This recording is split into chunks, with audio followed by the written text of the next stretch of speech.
Good morning, this is Shyam, and this is the continuing class of bread making. And in the last class, we were discussing about the fermentation of the dough. The basically fermentation of the dough is the process by which yeast converts sugar to alcohol and carbon dioxide. During the fermentation, dough is allowed to rise.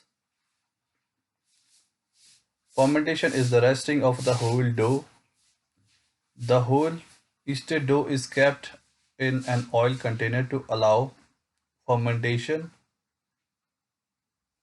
in a warm place to reach its size to double. Each require ideal condition for the growth. These are the warmth, basically a good temperature for a dough production, that is 22 to 23 degrees Celsius. Moisture, food, generally food is sugar, and the time. Uh, Next step is the punching down, which is also known as a knockback. After the fermentation, the dough is folded down to expel and redistribute the gas pocket with a technique known as a knockback. Punching down helps to even out the dough's temperature and relaxes the gluten. Next step is the portioning of the dough. Dough is now ready to be divided into portions. For loaves, dough is scaled to desired weight. For rolls, equal small portions.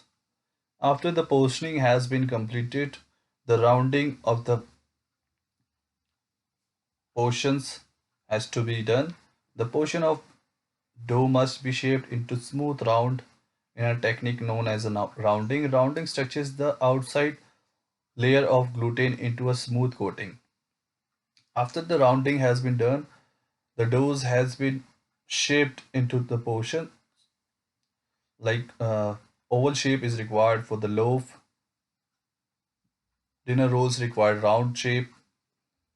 After the shaping has been completed, proofing of product is done. Proofing is the final rise of the shaped yeast product before baking. The temperature should be 35 to 46 degrees Celsius.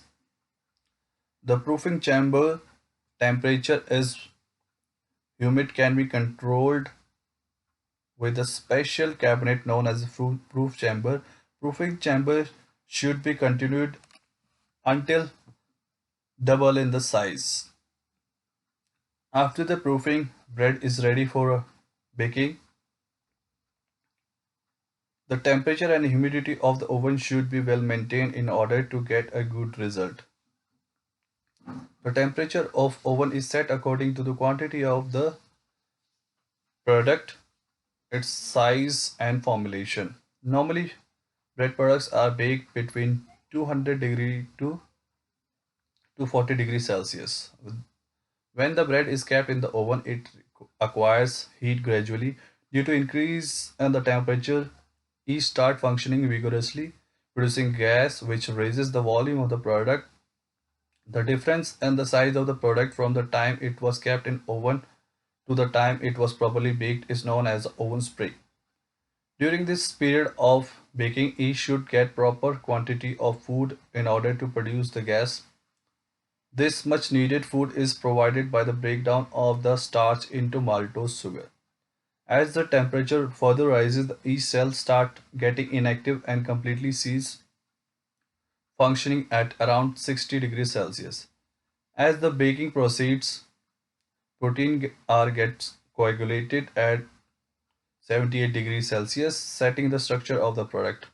After there is no further rise in the volume of the bread. Once the structure of the product is set, it starts gaining temperature. Weight is lost due to evaporation of moisture from the product and the crust start acquiring golden brown color. Excessive heat will form a crust faster. Will check further rise of the bread. The volume will remain small and due to uneven expansion there will be poor shape. Secondly, if oven is too cold, coagulation of protein will delayed and yeast will remain active for a longer time, which results in excessive volume of bread. Due to lack of temperature, bread will require to be baked for a longer duration, resulting the evaporation of is more than a necessary amount of the moisture, result of that product will be crumbly and will stale faster. After the bread has been baked, it should be cooled down. Bread should be released from the mold immediately after baking, otherwise moisture will trap between the bread and the surface of the mold, will make the product soggy, technically known as a sweating. When the bread is withdrawn from the oven after the baking process of moisture evaporation continues as long it is warm.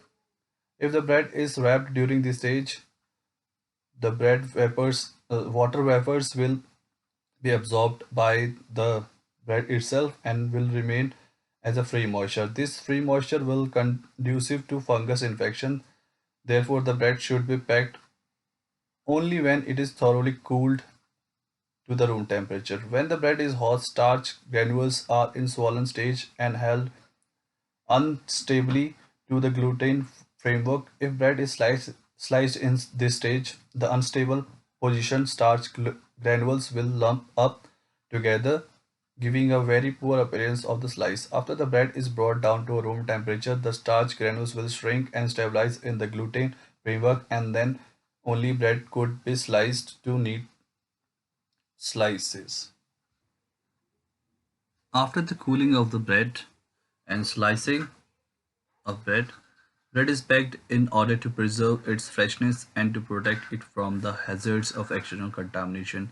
Airtight wrapping is not advisable for tropical climate conditions. The bread should be allowed to breathe but not unduly exposed. Wax paper or intended polypropylene material will be good for packing breads. After completion of bread making, let's understand what are the simple breads we generally make. The first one is the wholemeal bread. The wholemeal bread, which is also known as a brown bread, it is made by using a wholemeal. The next one is the bagel. Bagel is a product obtaining in the Jewish communities of Poland. It is traditionally shaped by the hand into